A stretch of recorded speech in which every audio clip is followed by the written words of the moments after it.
diagnosed with motor neuron disease in 2007. Despite the odds, I am still here. My progression pattern is very unusual because after an initial 3 years of steady deterioration, I entered a prolonged phase of almost zero deterioration, which has now lasted 4 years. So I decided to make this video to help others with this disease by showing the equipment and techniques I use which make life with this disease a little easier. Apart from being fortunate to have benefited from a long survival period, I am also very fortunate to live in an area of the UK which provides NHS-funded carers. I appreciate that to people who have only recently been diagnosed, this video might be quite scary. You may not be ready to accept that this is what MND inevitably looks like. However, advanced preparation is essential if you want to minimize the impact of the disease. I have seen many people, including myself, waste valuable time and money on equipment that can only be used for a few months, instead of thinking 2 years ahead and investing in equipment which can still be used at the advanced stages.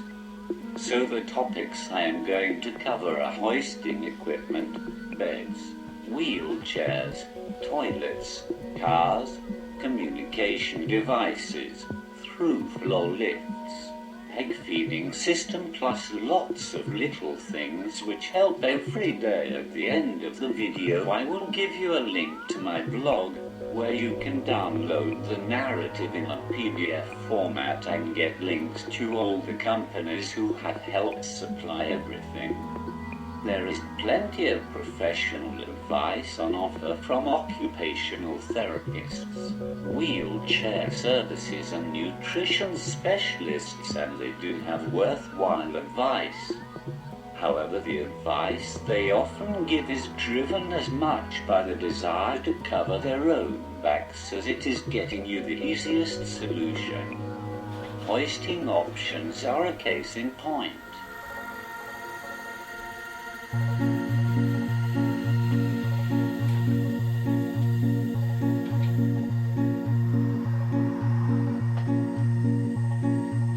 Occupational therapists will try and get you using a full hoist as soon as possible because they consider it safer than standing hoist when you start losing strength in your arms and legs.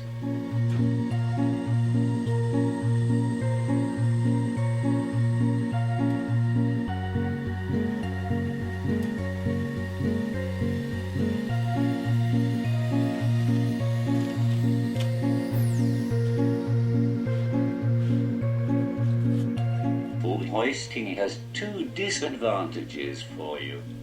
The first is mobile full hoisting, such as the Oxford hoist, requires 2 carers to operate, which introduces significant timing inflexibility when it comes to bed and toilet transfers.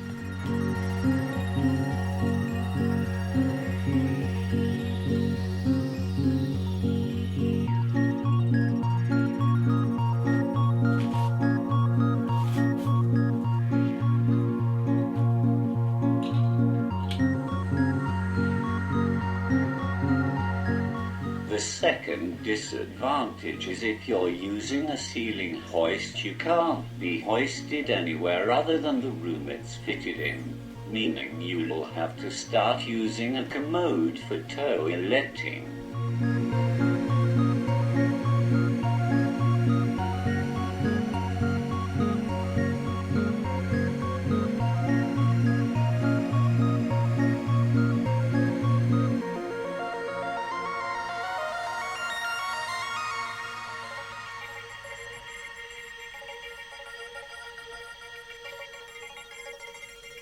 I don't want to encourage dangerous practices, but if you feel safe using a standing hoist, don't be bullied out of it. However, First I will demonstrate the full hoisting with the ceiling hoist.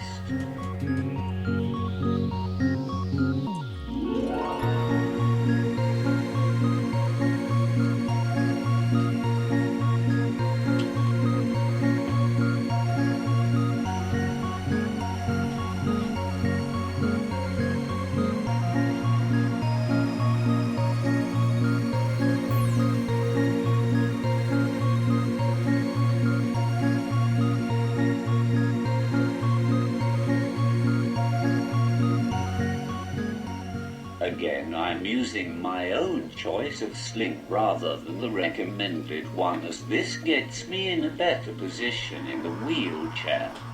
There isn't much else to say about this process.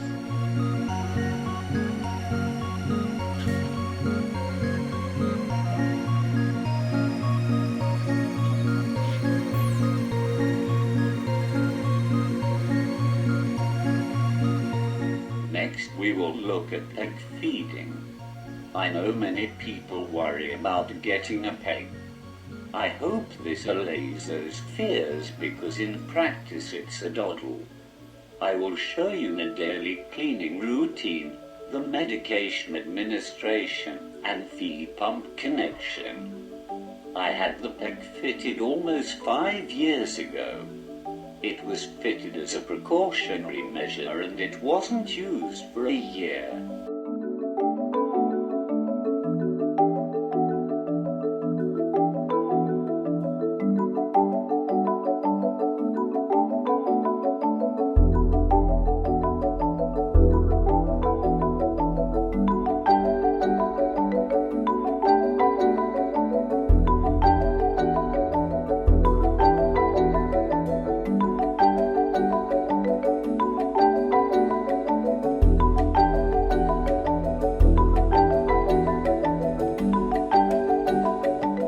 It's a simple procedure that can be done in day surgery with just heavy sedation.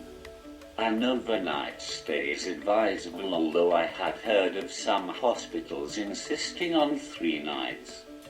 The peg will need changing every few years, although mine is still trouble-free after 5 years.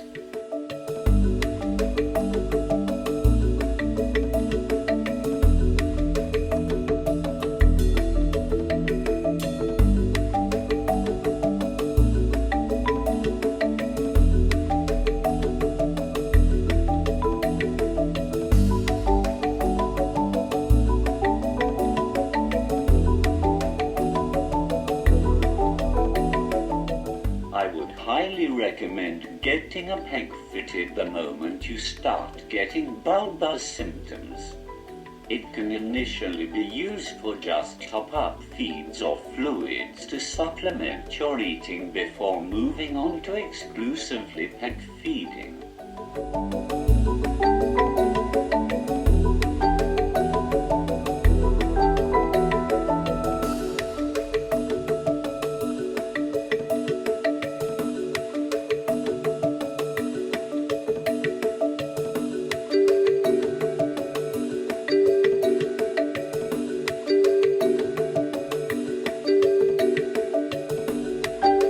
Personally, I have never bothered putting any other food in the peg other than specialized feed liquid. I didn't see any point in putting someone to the trouble of preparing liquidized Sunday roast when I wouldn't actually taste it. So I have 1500 milliliters of nutrition liquid feed at a rate of 160 milliliters per hour throughout the day. The pump is the size of a paperback book and sits with the feed in a rucksack on the back of the wheelchair. Simples.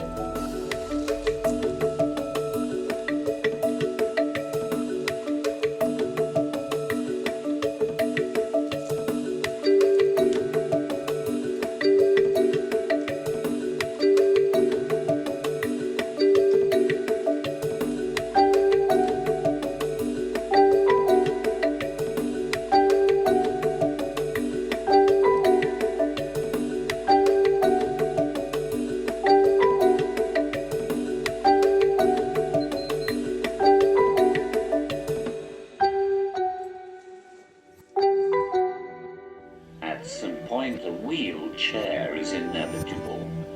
I was using a walking stick for the first year, and I waited until I planted my face in the road outside Waterloo Station, smashing my teeth and splitting my lip in the process before I started using a related walking frame. I learned from this experience, and a year later, when I found myself unable to take another step walking through my kitchen, I knew it was time to start using my wheelchair full time. I always say the main things you need to cope with motor neuron disease are perseverance, patience, and acceptance. Moving from the relator to the wheelchair, for example, could be thought of as the disease getting the better of you. But I think it's me getting one over on the disease, because I have remained mobile despite its efforts to prevent me walking.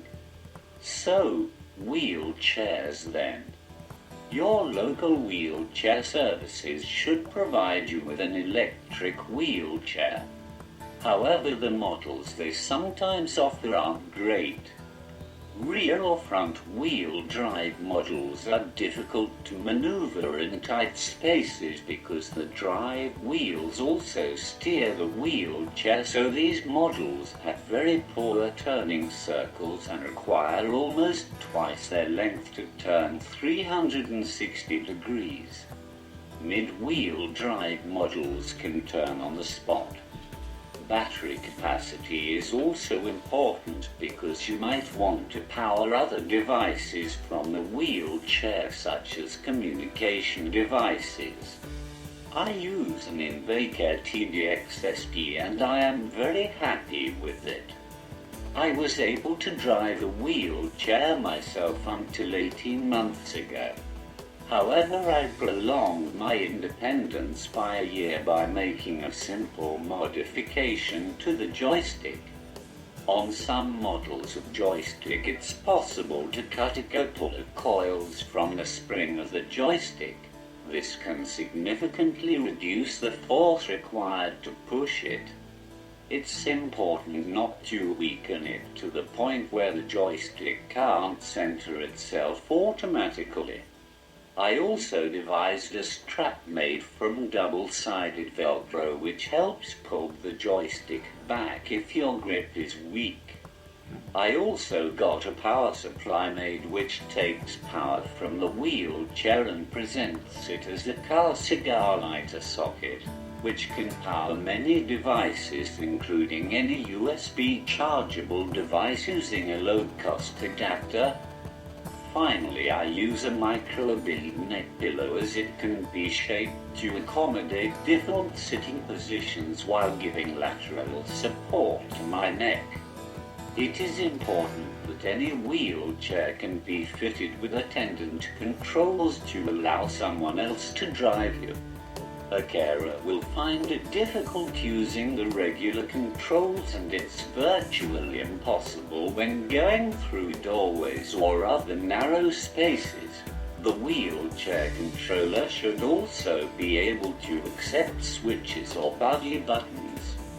These are easily pressable buttons which can be mounted conveniently, enabling you to control some functions of the wheelchair with other parts of your body. I use a knee and head switch. There are other ways of driving the wheelchair, including mouth controls or head controls. Neither were suitable for me, but you might want to investigate them. The final thing to mention about the wheelchair is the one-way slide sheet. This has a grippy rubber coating and will prevent you sliding down in the chair. Next, I will demonstrate my standing hoist. I will not say I recommend this technique, and every professional opinion is opposed to it. But I have used it without incident for 3 years. I have no purpose for movement in my legs, but I can bear weight with support.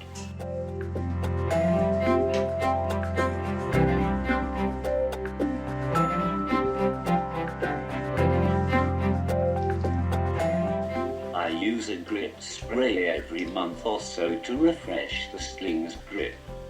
I put the sling directly on the skin to prevent slipping and use a strap loop between the sling straps to rest my head on.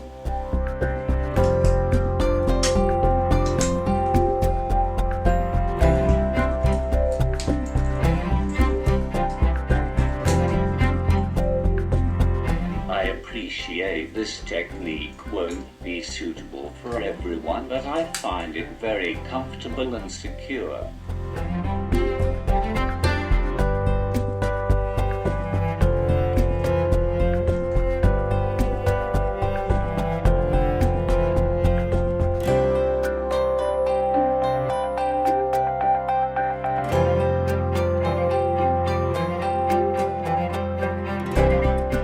Let me show you the transfer to the toilet. I will spare you the bit after.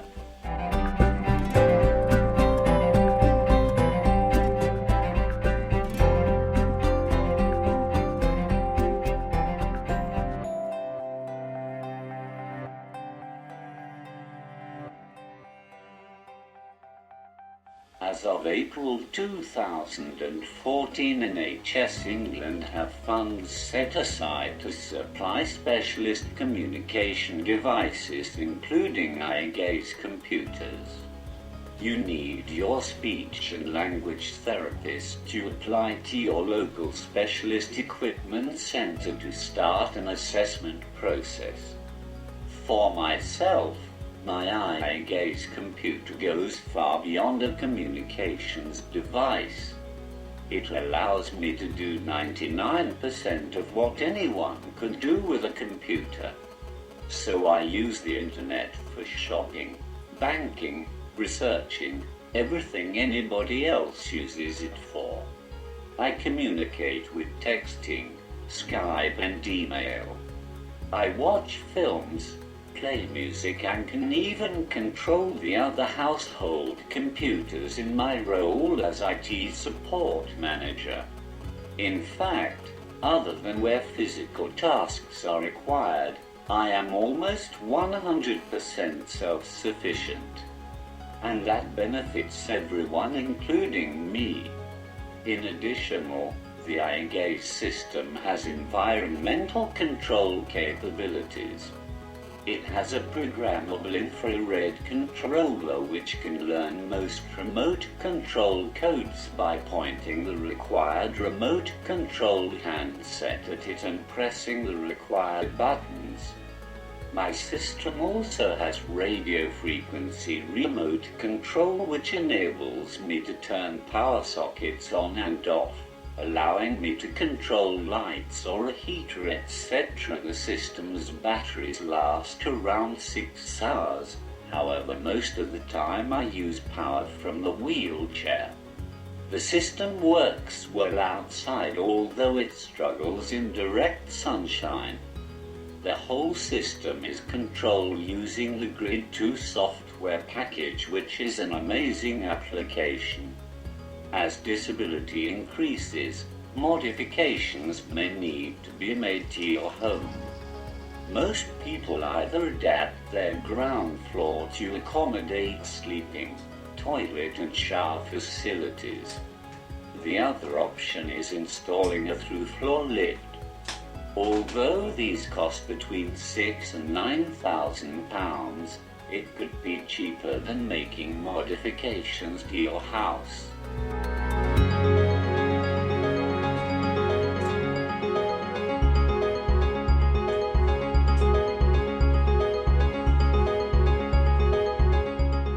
However, it's likely you will need to make modifications to your existing shower by converting it to a wet room. Through-floor lifts do require a fair amount of space in the two rooms, but you can store the main section in either room, leaving any trace of the installation virtually invisible in the other room. I would recommend avoiding a stair lift, as the amount of time it will be usable will be limited. At some point you will want to start using a profiling bed. This can be sourced through your occupational therapist. I used this type originally, but eventually I wanted to be able to adjust the bed overnight using my eye gaze computer. The way I achieved this was by purchasing a profiling bed with an infrared remote control option. This allowed me to teach my eye gaze computer the infrared codes and subsequently control the bed using my eyes. I still managed to get out regularly, although with very little strength in my core or neck. Traveling long distances is difficult. Once you are using a wheelchair, it's likely that you will require an adapted vehicle to get around. The first option I took was getting a powered wheelchair hoist in the boot of our MPV. This was at the stage where I could walk a few paces to either the passenger seat or driver's seat when I could still drive. I have to say, with only around 6 months' use, it wasn't really worth the £1,500 it cost. We couldn't use a ramp because my fraught wheelchair was too big to be maneuvered inside the car, so it had to be placed in sideways, thus requiring the hoist. Next, we traded my hatchback in for a wheelchair-adapted vehicle, a Volkswagen Caravelle with a tailgate lift. As we needed to accommodate our 3 boys, my wife and potentially my mum, we needed 5 seats plus a wheelchair space. Most of even the largest wheelchair vehicles have precious little seating due to the space required to maneuver the wheelchair. The Caravelle served me well for 3 years. However, traveling directly over the rear axle with little or no body control becomes very uncomfortable. Every pothole, speed hump, poorly seamed repair and sunken manhole cover throws you about, jarring your neck and causes you to slide down in the wheelchair. So eventually the trauma of traveling prevented me going anywhere other than the essential journeys. So in 2012 I changed the Caravelle for our current car, the Fiat Doblo in front. This unique design is absolutely brilliant. It provides a very comfortable, up-front location for traveling, with 6 additional seats. I requested a bar to be fitted in the footwell to allow me to brace my feet, which helps prevent me sliding down in the wheelchair. The only minor disadvantages of the car's design is the lowered floor on the passenger side results in poor ground clearance. This means the bottom of the car scuffs the higher speed humps and prevents the passenger door being opened next to a curb higher than an inch. These are a couple of aids I made myself and you might find useful. Effective neck supports were impossible to find. I can't use a neck brace because I have to lower my chin to swallow, otherwise I choke. The headmaster collar was the only collar which came close, but I found prolonged use very uncomfortable. So with the help of my physio we made my chin support. It's simply a 1 centimeter thick sheet of foam rolled into an oval profiled roll. It is tied with surgical tape, wrapped in a surgical stocking, and covered daily with a Kleenex Mansis balsam tissue. This prevents the skin under my chin getting sore. I stuffed kitchen towel in the middle to make it the correct thickness to lift my chin a comfortable distance off my chest. Finally, I threaded an elasticated strap through the middle, and it hangs around my neck. As my leg strength has declined, The inability to move my feet in bed led badly aching heels. The pain was excruciating some nights. I tried pillows under my feet, but they made little difference. I tried hanging my feet over the end of the pillow to take the weight off my heel, which reduced the pain in the heel, but without any support. The bridge of the foot ached instead. So I got a sheet of 5 centimeters thick, high-density foam and cut a heel-sized hole in the correct position. Then got a micro-beam neck pillow and placed it under my foot to support the bridge. An headrest hole for less than 10 quid, no more pain. Finally, Velcro will become one of your best friends, so keep it in stock, including the double-sided tape Velcro. It's invaluable for strapping and tying things in place. The other, less obvious but useful material is pipe insulation. It can be cut into short sections, cut in half and used to cover anything which is uncomfortable to lean against. So that's it. Over 7 years I have learned enough to make a video lasting several hours, but I hope these tips regarding the main areas of life with motor neuron disease are helpful. The common survival statistics which are quoted regarding MND are between 2 and 5 years, but I know many people who have beaten the odds. So try to consider yourself as living with MND, not dying from it.